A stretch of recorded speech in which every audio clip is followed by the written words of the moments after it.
Тэгээд эзэн яаваа бидний энд ирж байгаа алхан бүрээр маань бас алдаршиж байгаа. Бид явж л байгаа бол бид зориулт гаргаж л байгаа бол Бурхны нэр тэнд дуурсагдах болно.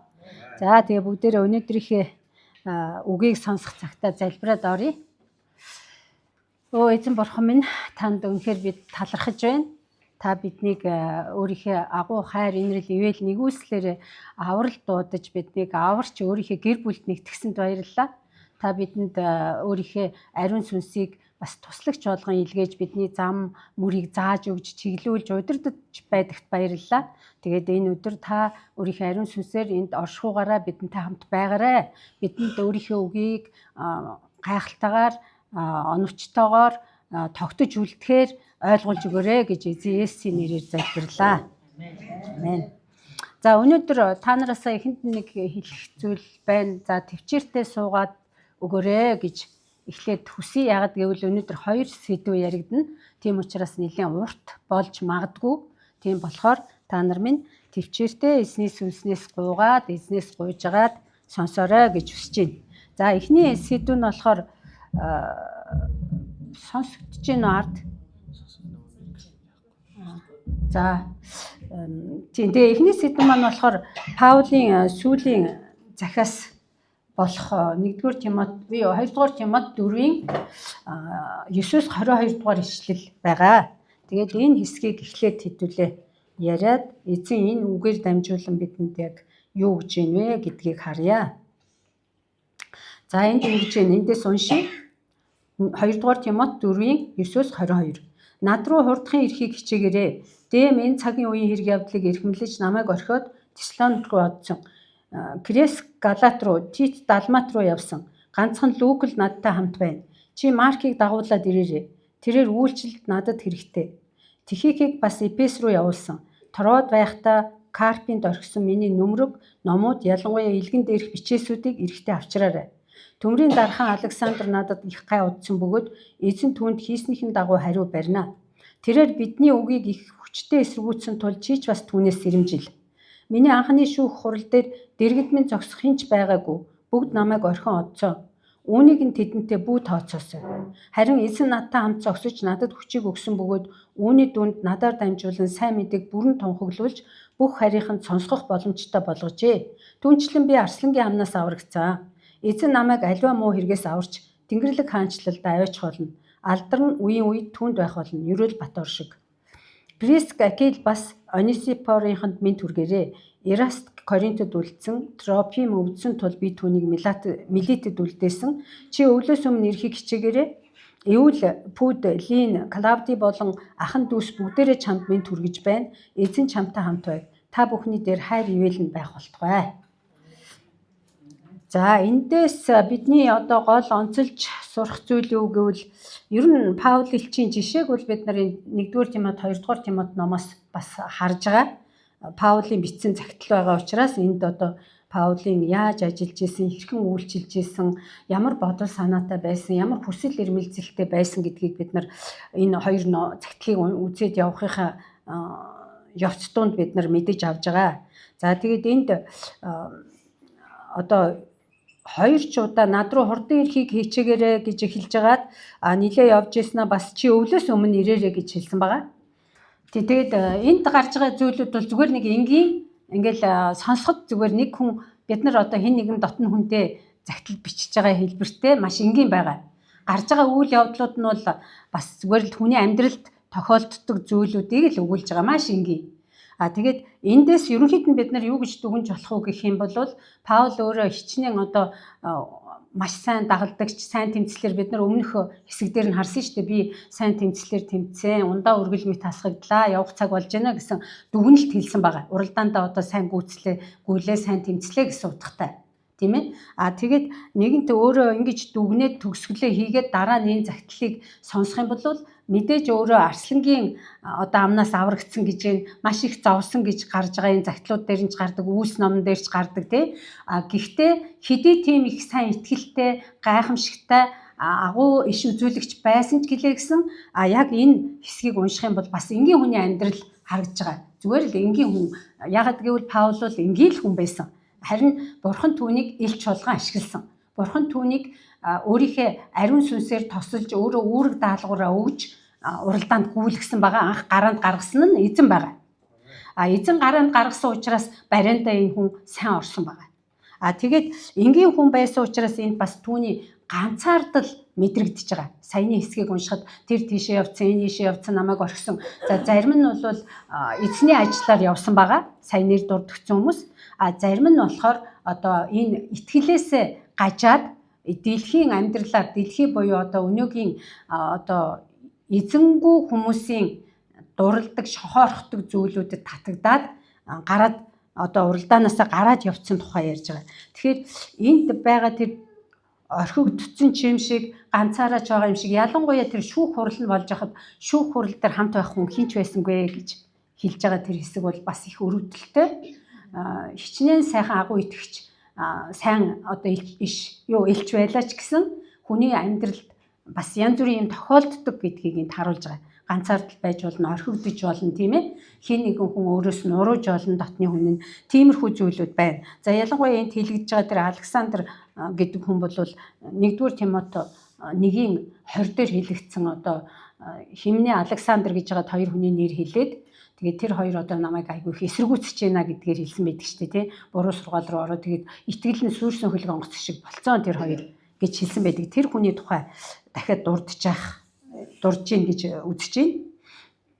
За тэгээд эндээс бидний сурах зүйл бол би маш их товчилж байгаа. Сурах зүйл юу вэ нэгвэл зөвийн төлөө ганцаараа байсан ч итгэл дээрээ бацсахсоо гэдэг юмыг бид сурч авна.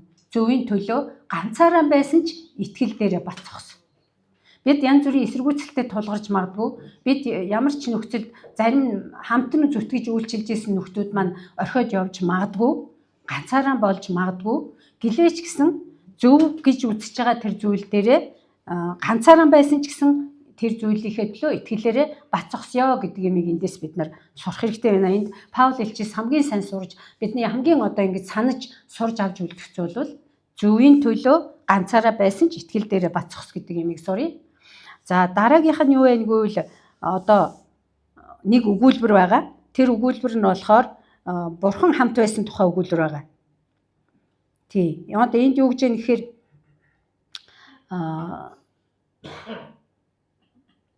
харин 17 дээр байна. Харин эзэн надтай хамт зогсож надад хүчийг өгсөн бөгөөд үүний дүнд надаар дамжуулан сайн мэдээг бүрэн тунхаглуулж бүх харийнханд сонсгох боломжтой болгожээ. Түүнчлэн би арслангийн амнаас аврагдсан. Эзэн намайг альва муу хэрэгээс аварч Тэнгэрлэг хаанчлалдаа аваачих болно. Алдар нь үеийн үед түнд байх болно. Ерөөл Батор шиг гэж байгаа энэ хэсэг. Тэгэхээр энэ эзэн надтай хамт байсан.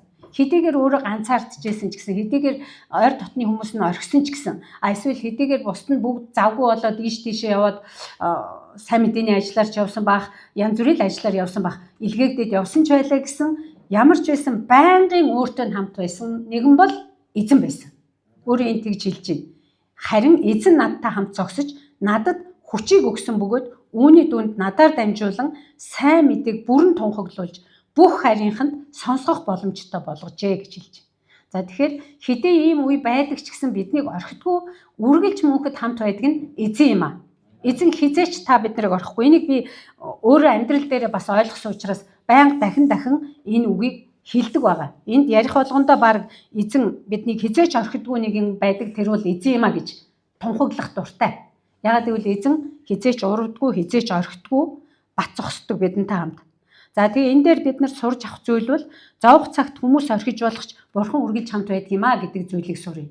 Зовх цагт хүмүүс орхиж болохч бурхан бидэнтэй үргэлж хамт байд юм а.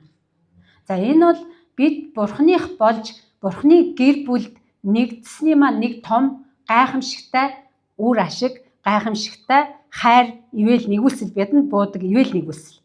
Бурхан хизээч бид нарыг орхидоггүй гэдэг. Тэгээ зовх цагт хүмүүс орхиж болохч бурхан үргэлж хамт байд юм а гэж. За дараагийн яг 3 дахь зүйл гэж бас эндээс сурж болох нэг зүйл надад санагдж байгаа. Би яг энд бичиг дээр оруулаагүй гэхдээ би ярихдаа бас энийг ярьчмаар санагдж байна. Юу гэвэл энэ төгсгөлийн хэсгээс нь бид нар уншиж байгаа шүү дээ. 18 дээр биш ээ юу 19-с 22-ыг дуустал нэг хүмүүсийн нэр баахан дурддагдсан байгаа. За энэ тоолох юм бол нэг тэр гэр бүл гээд оны Сопорийнхан гэж хэлж байгаа нь бас нэг ганц айл биш, ганц хүн биш, бас хэдэн хүн байсан баг. Гэх юм бол энд 10 гаруй хүний нэр дурддагдж байгаа юм. Инээхэн богинохон одоо 19-с 22 хүртэлх 19, 20, 21, 22 дөрвөн ишлэл дотор 10 гаруй хүний нэр дурддагдаад байгаа юм. За ер нь Паулийн загтлыг харах юм бол загтлуудад нь дандаа ийм хүмүүсийн нэр дурддагддаг. Тэр чамд минь түргэж जैन, тэр ингэж जैन, энэ ингэж जैन гэж баахан эсвэл түүнд минь түргээрээ, тэр гэрийнхэн түргээрээ гэд ингээд хэлдэг загтлуудаас нь харагддаг нэг ийм зүйл байдаг. Эндээс бидний сурах юм юу вэ гэвэл Паул ямар олон харилцааны одоо ер нь их харилцаасаг хүн байсан юм шиг байна. Ямар олон хүмүүсийн нэрээр нь хэлэхээр хэмжээний тийм харилцаатай байсан юм бэ? Загталтаа дурдахаар энэ загтал бол албан эзний үгийг бичиж байгаа албан загтал штэ. Тэгсэн хэрнээ энд хүмүүсийн нэр дурдагдаад байгаа юм.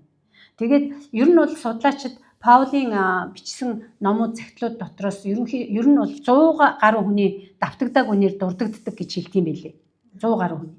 Тэгэхээр эндээс бидний нэг сурах зүйл бол бид сайн мэдээний төлөө маш олон танил, харилцаа, хүрээ өргөнтэй харилцаатай байх ёстой юм а гэдгийг бас сурч болно. Бид харилцаагаар дамжуулж эзнийг харуулах, эзний гэрлийг тусгах, эзний тэр хүч чадал бидний дотроос үйлчлээд байгаа хүч чадлын нөлөөг тусгах боломжтой. Тэгэхээр энэ зөвхөн энэ нэг 4 ишлэлтэй загтлын төгсгөл хэсгээс ч гэсэн бид нар сурах юм байна. Бурхан бидэнд юу зааж ийм гэхээр та нар хүмүүстэй харилцаа тогтоогоорой. Хүмүүстэй бүр нэрийг мэддэг, нэрээр нь нэрлээд танилцж ойрцсон тийм харилцаатай байгаарай гэж. Тэгээ энийг уншиж байхдаа би энийг бодсон. Жохон бас бурханы өмнө санаа жохон эмзэгэл зовмор зүйл цуглаанд ирсэн хүмүүсийнхээ шинэ ирж байгаа хүмүүсийнхээ нэрийг сайн тогтоож авч чадахгүй. Чи хэм блэ гэж асуудаг нэг тал байгаад идэв. Яг ичихгүй олон дахин асууж агаад тогтоож авдаг. Яагаад тэгэхээр би одоо нэр их мартдаг болсон. Гэхдээ тэр хүнийг нэрээр нь мэдж байна гэдэг нь бид нар тэр хүнийг илүү дотночилж байгаа гэсэн үг. Тийм болохоор бид одоо ирж байгаа хүмүүсээ нэрийг асуугаад бас цаашаа лавлах юм бол утсыг асууж болно, гэр орныг асууж болно, хаана байдгийг асууж болно, юу хийдгийг асууж болно. Тэгжээж бид нар танилцах юм аа. Энэ харилцаагаар дамжуулаад бурхан биднийг ямар их одоо гайхалтай ажлаа бидний дотор хийж гэнэ вэ гэдгийг харуулах боломж өгдөө. За дахиад сурах онцлог сэдвүүд давтъя. За эхнийх нь зөвийн төлөө ганцаараа байсан ч итгэл дотроо бат зогс гэдэг утга санаа байна. За хоёр дахь нь зовх цагт хүмүүс орхиж болохч бурхан үргэлж хамт байдаг гэсэн санаа байна.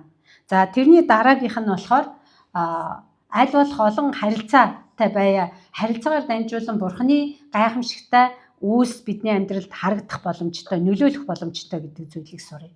Харилцааг өргөжүүлье. Харилцаагаа өргөн болгож тэлье. Цуглаан дотроо бие биенийхээ нэрийг хичүүлээ ядаж мэддэг болёо. Бие биентэйгээ очиж уулзаж ярив. Зөвхөн танилтайгаа яриад зогсоод авах биш. Зөвхөн дотн хүнтэйгээ яриад авах биш. Шинээр ирсэн танихгүй хүмүүстэй аль болохоор уулзаж танилцъя гэдэг уриалгыг өгж байгаамаа. За ингээд энэ эхний сэдвийг товчилчийн хэдүүлээ. Нөгөө цаг аль болохоор одоо та нарыгаа залхааж удаан суулгахгүй ярихыг хичээж байна. Бас би өөрөө товчхон ярьж сурах гэж хичээж байна. Тийм учраас энийг ингээд товчлоо 3 зүйлийг сурлаа шүү бид нар тийм ээ. За энэ маань ингээд Паул элчийн одоо Тимот 2 дугаар Тимот номын загтал, Тимотед бичсэн загтлын одоо гол зүйл дуусч байгаа нь. Тэгээд хамгийн сүүлд өөрөө олон хүнд минь түргээд дуусгасан нь бас учиртай байна. Бид эндээс хамгийн сүүлд барьж авах юм нь олон танилтай байя гэдгийг. За зөвийн төлөө ганцаараа байсан ч итгэл дээрээ бацсахсё. За зовх цагт хүмүүс орхиж болгоч бурхан орхидгүй юм шүү гэдгийг ерөөсөө мартахгүй. Орхигдож болно шүү. Бити гутраарай. Бити тэрний төлөө шархал зовоорой гэж хэлье. За тэгээд дараагийн сэдвэнд бид нар ариун сүнс гэсэн сэдвээр бас нэг номлол сургаал хийхээр төлөвлөж бэлдсэн байгаа. За энэ сэдвийг сонгож авсан шалтгаан бол бурханы ариун сүнс өөрөө чиглүүлээд өөрөө удирдаад манай чуулган дээр ойрын үед хийгдэж байгаа болон чуулганы эргэн тойронд болж байгаа зүйлээр дамжуулаад манай ахлах пастор Наранбатад маань бүр ялангуяа ариун сүнсийг одоо энэ чуулган дээр илүү ихээр одоо анхаарч сонсё гэдэг ийм зүйл ирсэн. Тийм учраас ариун сүнсээр цоврал 1 2 юм уу тийм номлол 2 юм уу 3 ч гэж магадгүй номлол явнаа. За тэгээ өнөөдөр эхнийх нь байна. За тэгээ энийгээ бид нар Паул элчээс ургуулад цаашаа явъя. Бид нар Паулыг хамгийн сайн одоо элч гайхалтай одоо нэгэн үнэхээр итгэлийн замаа бацсагсан тэр нэгэн гэж үзэж сураад сая яг сүүлийн дүгнэлтэн дээр энэ гарлаа. Тийм учраас тэр арслангийн амнаас аврагцсан гэдэг нэг хэллэг байгаа. Маш олон удаа зовлон туулсан өөрөө дурдсан байгаа. Тэгвэл энэ хүн яаж тийм их төсвөр төвчээртэйгээр тэр замыг дуусгасан юм бэ? Эзэн гараанд гаргасан, тэгээд эзэн барианд өөрөө угтаж авна. Гараанд гаргасан эзэн өөрөө барианд авна. Тэгээд Паул илч тэгвэл тэр барианд орохдоо зогсолтгүй, тасралтгүй төвчээртэйгээр энэ уралдаанда, энэ гүйлтийн замда тууштай гүйсэн одоо гол зүйл нь юу байсан бэ гэдэг дээр бодож үзье. Тэгээд арслангийн ам гэдэг байгаа нь бол одоо яг бодит арслан гэсэн үг биш. Тэр арслан шиг муухай авиртай хэрцгий хатуу хүмүүсийн савраас аварсан гэсэн утгатай. Мэдээж маш олон тийм хүмүүстэй таарч тулгарч исэн сайн мэдээний төлөө явж байгаа та. Тийм болохоор тэр зүйлээс хамгаалсан эзэн үргэлж хамт байсан гэдэг нь ойлгомжтой байна. Эзэн хамт байхыгаа өөрөө амласан байгаа. Есүс эзэн дээш одохдоо шавнартаа амласан нэг зүйл нь би дээш одоод та нарт нэгэн туслагчийг илгээнэ гэж хэлсэн. Тэр туслагч бол түүний амласан ариун сүнс байсан. Би үеийн төгсгөл хүртэл та нартай үргэлж хамт байх болно гэсэн амлалтыг Есүс өгсөн. Үеийн төгсгөл хүртэл үргэлж хамт байх тэр нэгэн бол өөрийнх нь илгээсэн нөгөө нэгэн туслагч болох нөгөө нэг нь болох ариун гурвын нэг бодгол ариун сүнс гэдэг тэр нэгэн байна. Тийм учраас өнөөдөр бид нар Бурхныг үнэн сэтгэлээсээ магтах нэг шалтгаан бол ямар гайхамшигтай ийм хувь заяаг бидэнд оноож өгсөн юм. Ямар үнэхээр агуу үнэтэй олдошгүй хүндтэй тэр нэгэн та бидэнд ирчихсэн байгаа юм бэ. Энэ бол үнэхээр гайхалтай. Тэгээ ялангуяа ариун сүнс одоо тийм учраас энэ ариун сүнс гэж хэм. Ариун сүнстэй холбоотой бидний мэддэг юм шиг, мэддэггүй юм шиг жаахан цэгцмуутай тийм мэдлэг бидэнд байдаг, бас итгэл байдаг. Тэгвэл тэрийг өнөөдөр Бурхан дахиад нэг цэгцлээд тодруулаад сануулаач гэж бид нар ойлгосон. Өнгөрсөн 5 дахь өдөр бид нар залбирал цуглаж нэгдэж залбирсан байгаа. Ялангуяа үйлчлэлд явж байгаа хүмүүс маань голж ирсэн. За олуулаа байсан. Бурхан үнэхээр гайхалтай чиглүүлгийг биднэрт ариун сүнсээрээ хэлж өгсөн. Хүн болгон тэнд байсан хүмүүс амт шинтийг мэдэрсэн. Ариун сүнс яаж ажиллаж байгааг ойлгосон. Ариун сүнс үнэхээр бид нарыг чиглүүлж байна гэдгийг мэдэрсэн. Хүн болгон дотроосоо ингээд юм ярих гэж бүр хөөрч догдолж, өөрийгөө хазаарлаж, бусдыгаа яриулахын тулд үгээ хамхиж, хазаарлаж байж тэнд өрсөлдөн ярьсан байгаа. Тэгээ эндээс бидний нэг ойлгож авсан зүйл бол Бурхан бидэнд дараагийн нэг шинэ үе шат болох ариун сүнсний тосолгоо, ариун сүнсний дүүргэлтийг энэ чуулган авах цаг болж гэдгийг мэдүүлж байна гэж ойлгосон. Тийм учраас бид ариун сүнстэй эргэж сайн танилцах, нягтлах, ариун сүнсээр амьсгалах, ариун сүнсээр хөдөлгөгдөх цаг байна гэж үзэж байгаа. Тэгээд энэ сэдвийг номлохоор болсон юм а. Тэгэхээр ариун сүнс гэдэг маань Бурхан гурвал нэг Бурханы нэгд багтдаг Бурхан гурвлын нэг бодгол нь байгаа. За бодгол гэж юу вэ гэвэл бодгол гэдэг бол амьд, бодтой, боддог, сэтгэдэг, зааварладаг тийм амьд яг хүн шиг, хүнээр зөвөрлөх юм бол хүн шиг тийм нэгэн байгаа. Тэр зүгээр л нэг эд материал биш, амьд бодгол. Та бидний шиг тэгтээ мэдээж Бурхан гурвын нэг учраас биднээс асар их ялгаатай. Зарим нэг зүйлээрээ одоо гуйдаг, баярладаг, тийм ээ, чиглүүлдэг, заадаг, сургадаг, гомрохдаг гэдэг утгаараа бол хүнэрхүү. За ийм нэгэн агуу тэр нэгэн Эхлэл номон дээр гардаг энэ дэлхийн ертөнцийг бүтээхэд оролцож байсан тэр асар их гүн харанхуй дунд усны мандал дээр илэн хальж байсан энэ дэлхийн ертөнцийг бүтээлсэн тэр агуу хүч болох тэр нэгэн бол ариун сүнс бодгол байсан. Тэр хүч.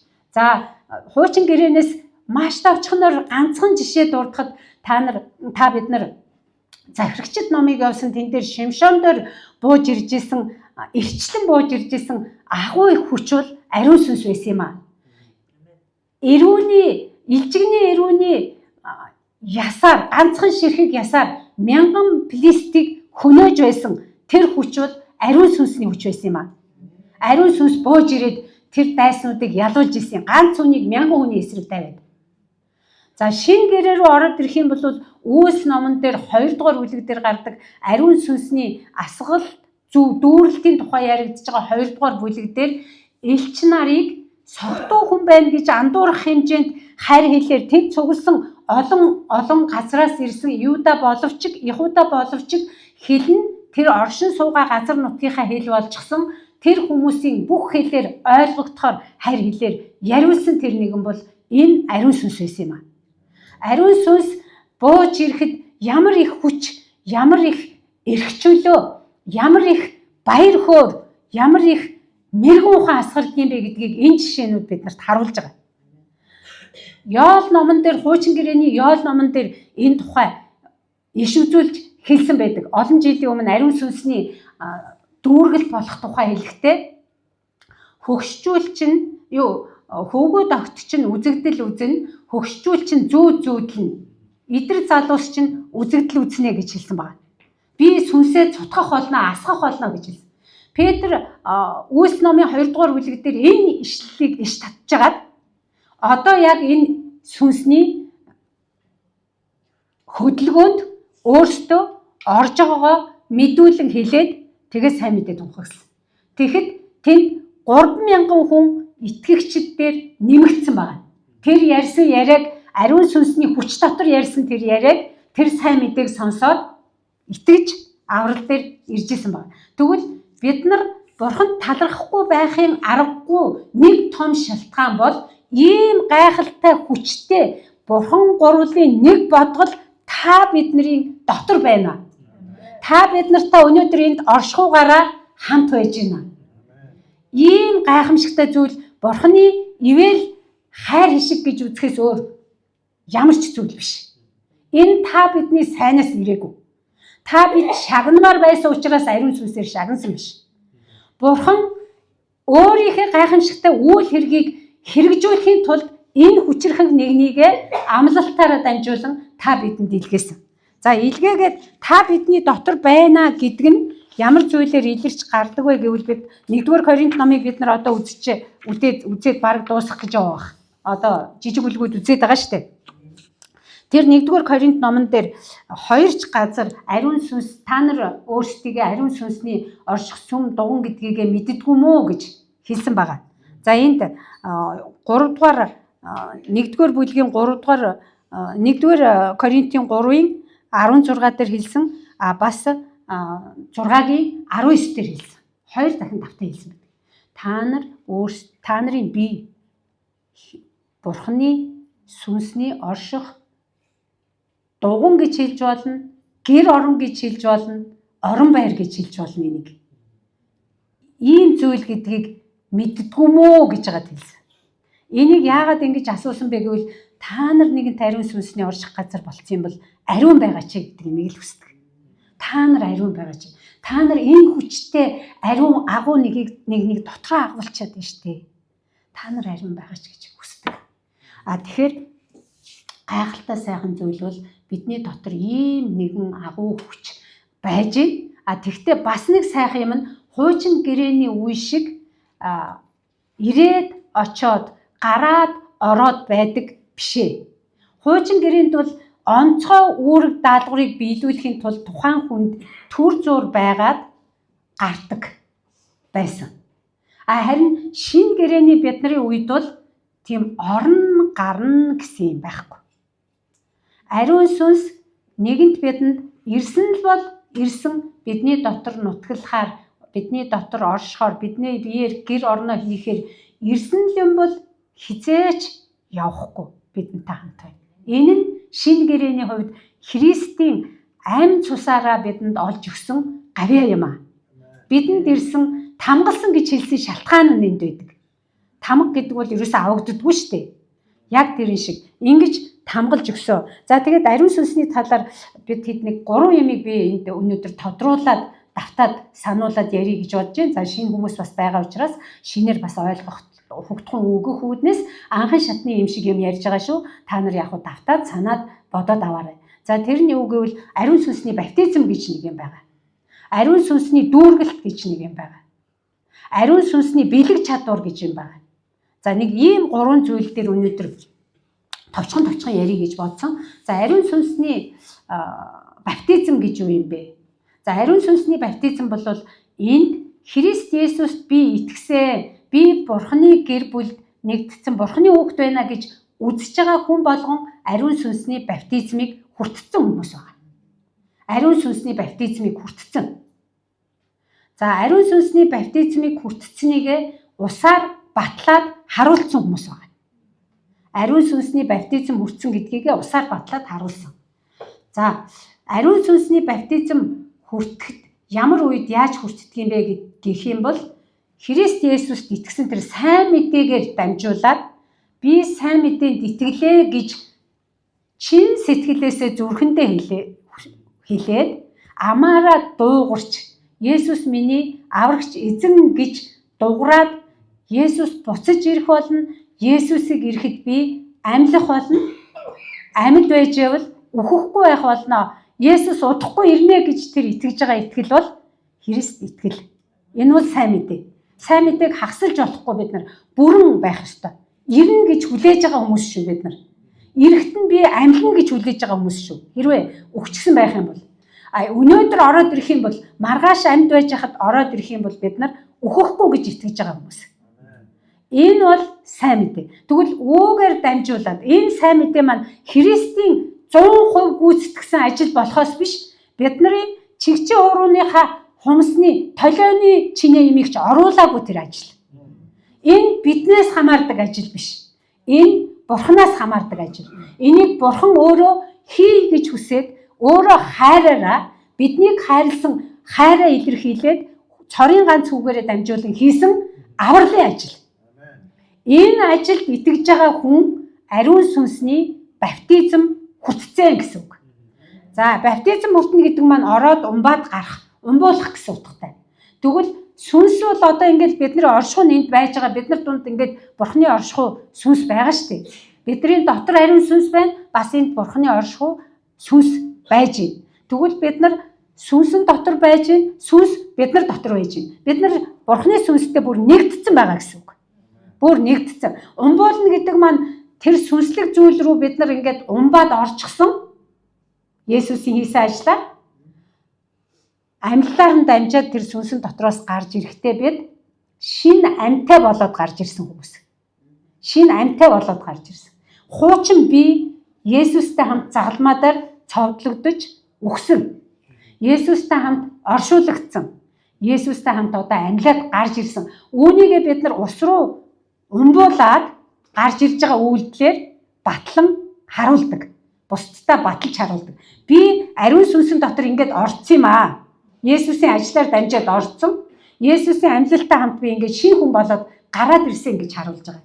Ийм үйлдэл. За энэ бол ариун сүнсний баптизм. Тэгэхээр ариун сүнсний баптизмыг би надаас хамааралгүйгээр миний хичнээн гэм нүгэлтэй байхаас хамааралгүйгээр би яасан ч байлаа гэсэн миний гэм нүглээс өчөөхөн хамааралгүйгээр цэвэр Бурхны авралын ажлаар дамжин хийгддэг энэ зүйл маань ариун сүнсний баптизм. Авралаар ирдэг. Бид бүгдээрээ итгэсэн л бол амаараа дуурсан л бол хүлээж авсан л бол бид ариун сүнсний баптизм хүрсэн хүмүүс. За энэ бол Есүсийг баптизм хүртээд уснаас гарч ирэхэд нь ариун сүнс тагтаа мэт бөөн иржээсаа тэгсний дараа сорилтонд 40 хоног ороод буцаж ирэхдээ Йордан ирэхдээ маш гайхалтайгаар хүч дотор ариун сүнсээр дүүрсэн ирдэг тэр хэсэг юм аа. Тэгэхээр Христ Есүс баптизм хүртсэн гэдэг нь гимтэй байсан учраас хүртсэн гэсэн үг биш. Бидний төлөө баптизм хүртэж өгсөн юм аа. Бидний өмнөөс гим нүгэл болж загалмаадаар хадагдах учраас тэрнийхээ төлөө хүртэж үзүүлсэн юм аа. Тэгээ бид тэгвэл Есүстэй хамт тэр баптизмыг хүртээд бас ариун сүнсний баптизмд орсон гэсэн үг.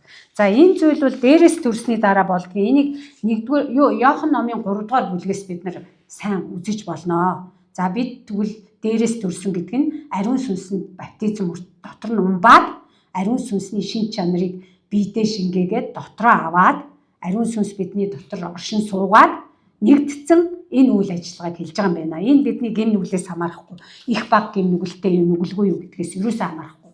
Тэр байтугай бид нар одоо энд сууж байхдаа ч гэсэн ирээд сууж байхдаа ч гэсэн гин нүгэл үйлдэж байгаа ч гэсэн үүнээс хамаарахгүй. Зүгээр хүрцэн л бол хүрцэн орхиж гарч явахгүй. Ариун сүнсний баптизм нэг л удаа болдог. За хоёр дахь нь болохоор ариун сүнсээр дүүргэх буюу сүнсний дүүргэлт гэдэг нэг юм яригдчихэж байгаа. Ариун сүнсээр дүүргэх буюу сүнсний дүүргэлт. За энэ зүйл яг ямар юмыг хэлж байгаа юм бэ гэх юм бол за энийг 2А, Б гэсэн хоёр хэсэгт хувааж, хоёр талд хувааж үзэж болж байна. За эхнийх нь болохоор онцгой үүрэг даалгавар зорилгыг хэрэгжүүлэхийн тулд Бурхан тухайн нэг хүнийг ашиглаад ариун сүнсийг тэр хүнд бүр асгаж цутгаж өгөөд, тосолж өгөөд тэр хүнээр дамжуулан гайхамшигтай зүйлүүдийг хийж байгаа нь ариун сүнсний дүүргэлт. Энэ зүйлийг шинэ гэрэн дээрээс бид нар олон газар олж харж болно. За ялангуяа одоо ихэнх үеийн элч нар, ихэнх үеийн шавнар, 12 дагалдагч энэ бүгд бол Паул элчийг бас оруулдаг. Энэ бүгдийн хийж исэн гайхамшигтай үйлчлэлүүд байгаа. Өгсөн хүнийг амьлуулсан, дүлийг сонсголтой болгосон, хараагүй хүнийг хараатай болгосон, төрөлхийн сумгааг босгосон маш онцгой гайхамшигтай үйл явдлууд байгаа. Энэ бүхэн бол ариун сүнсний дүүргэлтээр хийгдсэн тухайн хүнд өгсөн тухайн цаг үед нь яг гүйцэтгүүлэхээр өгсөн тийм гайхамшигт үйл явдлууд байж байгаа. За хоёр дахь энэ бол хүн хүнд зарим хүнд ирэн зарим хүнд ирэхгүй байж болох нь шүү дээ. Тэгвэл байнга тэр хүнд тэр тослогоо байгаад байхгүй. Яг тухайн нэг ажил хэргийг гүйцэтгүүлэхийн тулд л тухайн мөчөд дүүргээд хийлгээд өнгөрдөг. Тийм зүйл. Хоёр дахь хэсэг нь юу вэ гэвэл та бид бүгдээрээ ариун сүнсээр дүүргэгдэх боломжтой. Бид бүгдээрээ ариун сүнсээр дүүргэгддэг, бас дүүргэгдэх боломжтой. За энэ ариун сүнсний дүүргэлт итгэгч хүн дээр байж байгаа энэ дүүргэлт гэж юу юм бэ гэх юм бол одоо жишээлх юм бол тэр Үлс номын 2-р бүлэг дээр гарч байгаа хэлээр ярьсан. Бүр гайхамшиг байсан тэр бол. Тэгээд одоо олон хүн итгэл дээр бөөнөрөө хурж ирж байгаа. Тэгэл тэрнээс хойш одоо Филипп байж гин Үлсийн 8-р бүлэг дээр байдаг. Эзэн Филиппийг хар хурдаар нь гүйлгээд морин тэрэгтэй явж байгаа хүнийг гүйцүүлж очиулаад Ишай номоос уншуулад тэр хүн нь би баптизм хүртье гэж хүртээд тэнд ус байж гэн одоо би баптизм хүртье гэж хүртээд тэгээ Филиппийг өргөөд нэг мэдсэн чинь өөр газар авчичдаг штеп. За иймэрхүү маягаар бас дүүргэлт явагдаж болно. За бид нар ариун сүнсний дүүргэлтийг хүсэх ёстой. Бид хэрвээ ариун сүнсээр дүүргэгдэж явах юм бол бид бие биендээ Бурханы өгсөн тэр гайхамшигтай бэлэг авьяасуудаар бүрэн үйлчлэх боломжтой. Ямар бэлэг авьяасууд өгсөн. Яагаад гэвэл Бурхан энэ ариун сүнсний дүүргэлтийг өөрийнхөө зорилгын төлөө ашигладаг. Тэрнээс биш би одоо жишээ нь ариун сүнсээр дүүрлээ гэхэд би дүүрчээд за намайг энэ хүнийг одоо энд сууж байгаа нэг хүнийг эдгэ гэж байна. Би энэ хүн дээр эдгэх бэлэг авьяасаа өгөөд эдгэрх юм байна гэд дүүрээд одоо иш үзүүлээд гар тавьж залбираад тэр хүн эдгэрлээ гэж бодоход энэ ямар мундаг хүн бэ гэж намайг магтуулахын тулд өгж байгаа зүйл биш.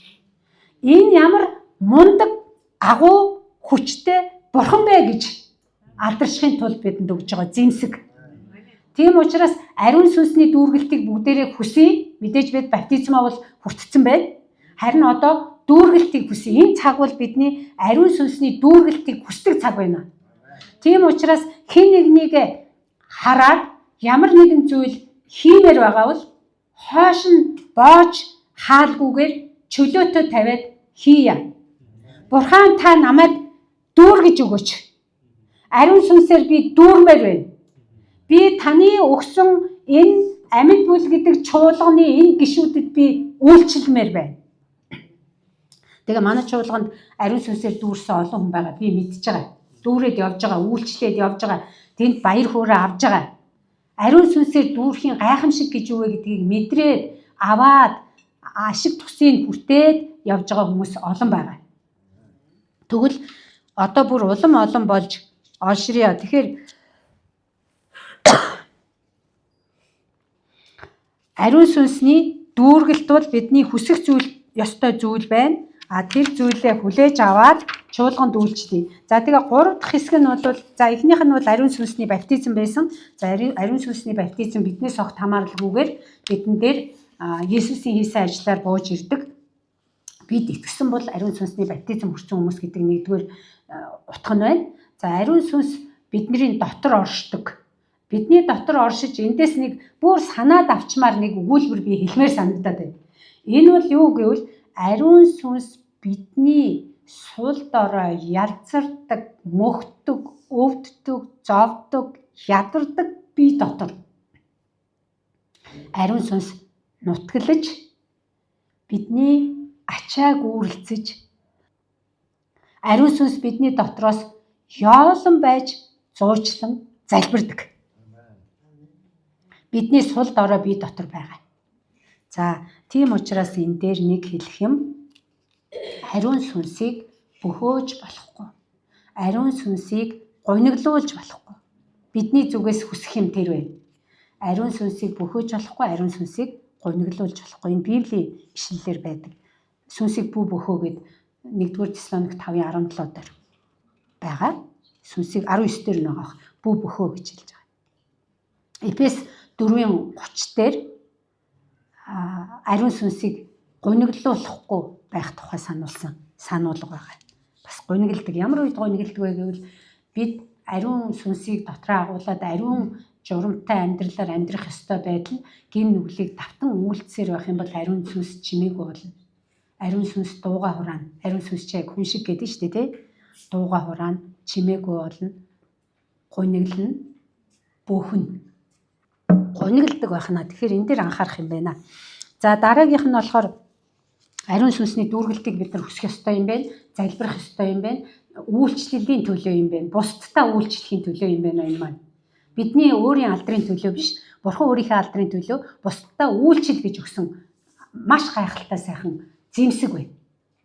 Тэгээ энэ ариун сүнс ийм зэмсгийг бид зэврүүлж болохгүй, бөхөөж болохгүй, гуниглуулж болохгүй, гутааж болохгүй. Үйлчлэхийн хэрээр энэ сүнс тослогддог. Үгийг уншихын хэрээр энэ сүнс тослогддог, өсдөг. Миний дотор ариун сүнс хөдлөхийн хэрээр миний сүнс бас цуг өсдөг, хөгждөг, би төлөвшдөг. Тэгэхээр энэ ариун сүнсний 2 дахь дүүргэлтийн хэсэг бол бидний бас төлөвшлийн төлөө байгаа. Бид төлөвших, уншиж ариун үгийг, Бурханы үгийг уншиж, тунгааж, бодож, цээжилж, тэгээд ариун сүнсээр дүүрхийг хүсэж, залбирч, хичээж, үйлчилж явхад энэ тосолгоо бидэн дээр ирнэ. Ирээд тослогдоод бид нар явж байгаа. Тийм учраас ариун сүнсээр дүүрхийг бүгдээрээ хүсэж залбирая. Энэ бол бидний хүсэж залбирах ёстой зүйл байна. Бусдынхаа төлөө. За ариун сүнсний энэ дүүргэлтийн энэ 2 дахь хэсэг бол чуулганы төлөө өгсөн зүйл байдаг. Чуулганы төлөө өгдөг. Бас бусад итгэлгүй хүмүүсийн төлөөч гэсэн Бурхан өөрийгөө гэрчлэхийн тулд бас ийм зүйлийг хийдэг байна. За ариун сүнсний бэлэг авьяасаар дамжин эдгээр зүйл нь илэрж гардаг. Ариун сүнсний бэлэг чадвар гэж одоо орчуулсан байгаа. Чадвараар дамжин ил гарч ирдэг. За олон төрлийн бэлэг байгаа. Ором номын 12 дугаар бүлэг, Ором номын 12 дугаар бүлэг байна. 1-р Коринт номын 12 байна. 1-р Коринтын 14 байна. За Эфес номын 4-р бүлэг байна. За эдгээр бүлгүүдэд ариун сүнсний бэлэг чадварын тухай маш тодорхой өгүүлсэн байна. Ялангуяа Ором 1-р Коринт номыг бид нар үзээд одоо жижиг бүлгээрээ судлаа явж байгаа юм чинь энэ зүйл нэлээд тодорхой байгаа. За өнөөдөр бол энд тийм бэлэг авьяас байна, тэгж үйлчлэн гэдэг талаар ярихгүй, цоврал номлол явж байгаа учраас энэ бэлэг авьяасын талаар дараа илүү наривчлан яригдах болно. За ийм бэлэг авьяас энийг ингэж үйлчлэх юм байна гэд. Миний хувьд одоо нэг онцгойлж хэлэх гээд байгаа зүйл бол энэ энэ бэлэг авьяасуудыг Бурханы чуулганд зориулж өгсөн юм аа гэдгийг л бүр давтан хэлмээр байна. Энд байгаа амьд бүл гэдэг энэ чуулган бол Бурханы бие. Христийн бие байгаа. Бид нэг сүнс, нэг баптизм, нэг Бурхан дотор нэгдсэн амьд бүл гэдэг нэртэй орон нутгийн нэг бие, амьд бие, органик бас өсдөг, хөгждөг, үрждэг органик бие байж байгаа юм. Амьд бүл гэдэг бие, махбод. Энэ ариун сүнсний үйлчлэл, бэлэг чадварууд хэрэглэгдэх юм аа. Тэгснээр бид хамтдаа тэргүүн лүү өсгий. Тэгснээр бид хамтдаа Христ тэргүүнээр заалган хөдөлөх юм. Бид яг нэг хүн шиг, нэг хүн гар хөлөө яаж хөдлөгдгөө, яаж алхдгөө, яаж суудгөө, яаж идэж уудгийг, яаж боддгийг, яаж сэтгэдгийг, яг тэрэн шиг Христ тэргүүнээс зуурж агаад судас шүрмсөөр хооронд нь холвосон нэг бие шиг энэ амьд бүл чуулган Христийн алдрын төлөө, эзэн Бурханы Явагийн сүр жавхлангийн төлөө энэ дэлхийн гэрэл болж тусахын тулд бэлэг авьяасууд өгөгдсөн юм аа. Тэгвэл эндээс бидний нэг хэлэх гэж байгаа гол зүйл бол би 3 юугаа давтъя. 3 зүйлийг сурж байгаа энэ өнөөдрийн 2 дахь хэсгээс тэрнийхээ онцлог сэдвийг эхнээс нь дахиад давтаад явъя. За ер нь энэ түрүүнийг дурдаал өнгөрцөн дахиад давтъя. За энэ онцлог санаа нь бол нэгдүгээр бидний дотор Бурхан гурвын амьд нэг бодгол ариун сүнс оршиж ачааг маань үүрэлцдэг юм аа гэдэг. Бидний дотор Бурхан гурвын амьд нэг бодгол ариун сүнс оршиж ачааг маань үүрэлцдэг юм аа. За энэ миний яг энэ дотроос барьж авах гээд байгаа.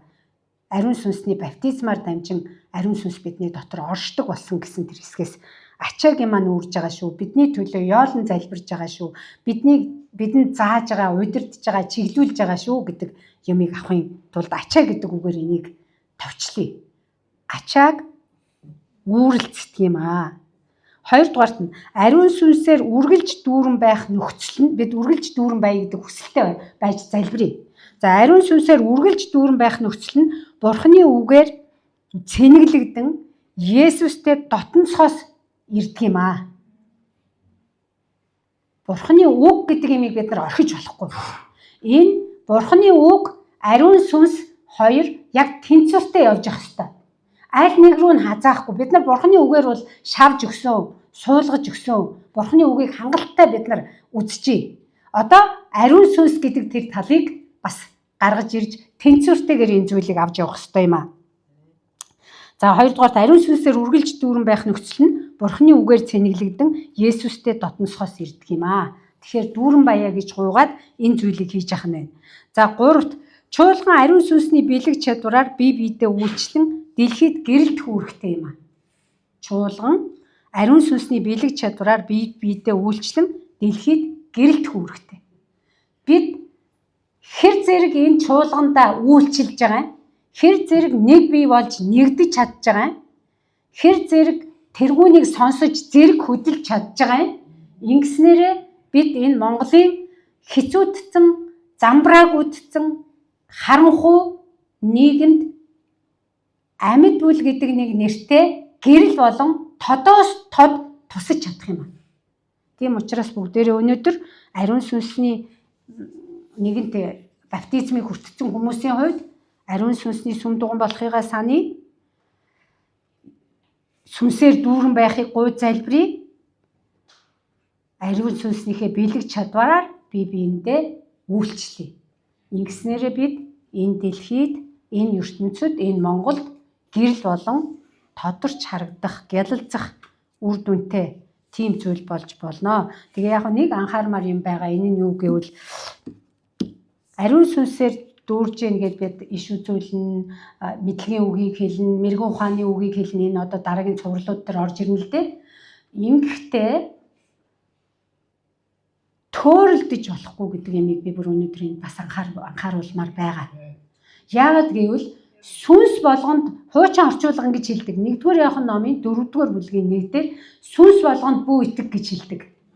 Харин шинэ орчуулга дээр хүн болгонд бүү итэг гэж орчуулсан байна лээ. За яагаад гэвэл тэр хүнээр дамжиж муу сүнсний үйл ажиллагаа бас хийгддэг учраас. Муу сүнс хүнийг ашиглаад төөрүүлээд иш үзүүлж ингээд бодлуулдаг учраас.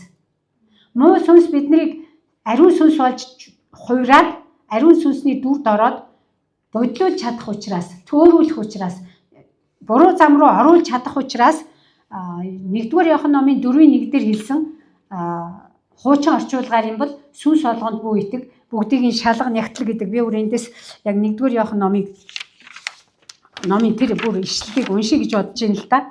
Тэр 1-р Иохан 4:1 хайрт нөхөд минь хүн болгонд итгэж болохгүй. Харин тэднийг удирдах байгаа нь Бурхны сүнс мөн эсэх талаар шалга гэж хэлсэн. Бурхны сүнс мөн эсэх талаар шалга. Яагаад гэвэл хуурамч иш үзүүлэгчид энэ ертөнцид олноороо гарч ирсэн гэж хэлсэн. Өнөөдөр бүр олон байгаа. Хуурамч иш үзүүлэгч. Тийм учраас сүнс болгонд итгэж болохгүй, хүн болгоны цаана байгаа ямар сүнс яриад байгаа юм? Бурхны сүнс яриад байна уу? Ариун сүнс яриад байна уу? Эсвэл энэ муу сүнс яриад байна уу гэдгийг шалга нягтал. Яаж шалгах вэ? Эзний үгээр шалгана. Тийм учраас үг, ариун сүнс хоёрыг салгаж болохгүй, тэнцвэрийг алдагдуулж болохгүй. Ариун сүнсээр дүүрж ингээд хамаа замбраагүй худал үний имийг ярьж болохгүй. Яг жинхэнэ ёсоор нь ариун сүнсээр дүүрхийн төлөө залбирыг дүүрцгаая, бие биендээ үйлчлэе. За тэгээд залбираа дуусгая. За эзэн бурхан минь тэгээд энэ цагийн төлөө танд үнэхээр баярлалаа. Та өөрийнхөө гайхалтай агуу мэрэгэн ухаан, хүч чадал, тэр агуу гайхамшигтай ариун сүнснийхээ үр нөлөөгөөр та бидэнд өнөөдөр өөрийнхөө гайхалтай үгийг хэлж өгсөн гэж бид итгэж байгаа. Тийм учраас эзэн таны үгийн дагуу биднийг хөдөлж эхлэхэд туслаарай, алхмаа хийхэд туслаарай. Бид өнгөрсөн 5 дахь өдөр залбирал дээр таны өгсөн үгийг энд тунхаглахыг хүсэж байна. Тэр юу гэвэл та нар одоо эхлэх цаг болсон гэдэг үгийг хэлсэн. Тэр эхлэх цаг гэдэг нь бурхан нэгэнд чиглүүлсэн бол шийдвэрээ гаргаад эхэл гэсэн үг байсан. Тийм учраас эхний алхам биднээс игдэх болно. Та биднийг алхуулж өгөөрэй, ариун сүнсээрээ дүүргэж өгөөрэй. Биднийг та өөрийнхөө сүнсээр удирдаарай. Таны сүнсэнд мэдрэмжтэй байхад туслаарай. Таны сүнсний удирдамжийн дагуу таны тэргүүн Есүс Христээс зуурсан гайхамшигтай, цоглог, өнгөлөг, сүр жавхлантай амьд үйл гэдэг нэгэн гэрэл энэ Монголын харанхуй нийгэм рүү тусахад та туслаарай. Энэ таны алдрын төлөө байх болно. Бидний биш, таны алдрын төлөө байх болно. Таны хүч чадлыг илрүүлэх болно. Таны ажил байх болно. Эзэн Есүсийн нэрээр залбирanгуйлаа. Амен.